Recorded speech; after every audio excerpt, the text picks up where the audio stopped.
I'm fairly young, but even in the short time that I've been doing this, I've seen some really substantive changes in what's been going on. I think one of the biggest changes I've seen since I graduated from medical school, which is only in 1998 now, is that there's more of a recognition that the functional GI disorders are real, whatever real means. That there's something that is burdening these patients. We can't necessarily take a picture of it. We can't necessarily run a blood test for it.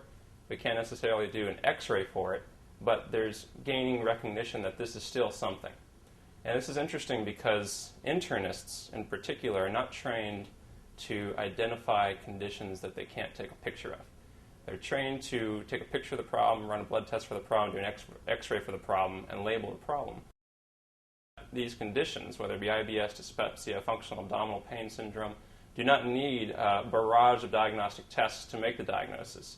It needs a thoughtful physician or provider who knows what questions to ask and knows how to use judicious tests in a cost-effective manner to get to the bottom of the diagnosis and to make a proactive, positive diagnosis so they can move forward with the patient to address the issues and address the problems.